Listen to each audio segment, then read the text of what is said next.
How to import contacts into Pipedrive 2024. In this video, we're going to be talking about importing contacts into our Pipedrive in the easiest and most simplest way. So, how are we going to do this? What you're going to do is you're going to go ahead to your Pipedrive's dashboard and you're going to take yourself straight through the contacts section. So, once we click over here, what you're simply going to do from here is you're going to click on this drop down button and you're going to click on import data. Now, once you click on import data, what's going to happen from here is you're going to go ahead and fill this information. So what does your file contain? You have prospects, potential sales, existing customers. So I'm going to go with prospects. Leads I have not qualified yet. Once we do that, we're going to click on next. Now it says import from spreadsheet. So what you're going to do is you're going to upload a sample CSV file or a proper CSV file that you have.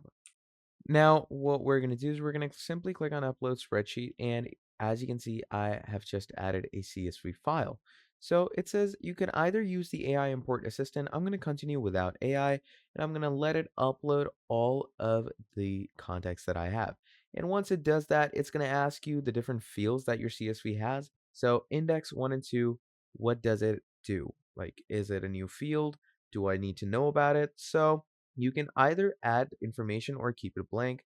Then we have customer ID. So I'm going to come here, item type required. I'm going to go with personal field and the field name is customer ID and it is basically okay. So I'm going to click on save and just like this, you're going to add all the other information that you need. Once you've done that, you're going to click on next again and look at that. It gives you a preview of all your contacts, their IDs, first, last name, phones, and even emails. So once all of that is done, simply click on next and it says what to do with duplicates that I've found. You can either merge data, which is the better option, or you can create multiple records, which is separate records for each duplicate data. I'm going to go with merge data and I'm going to click on start import. And that is basically how you're going to go ahead and import contacts into your Pipedrive in 2024. Thank you for watching this video all the way till the end. Drop down a like, subscribe to the channel, and I'll be seeing all of you in the next video. Have a great day. Goodbye.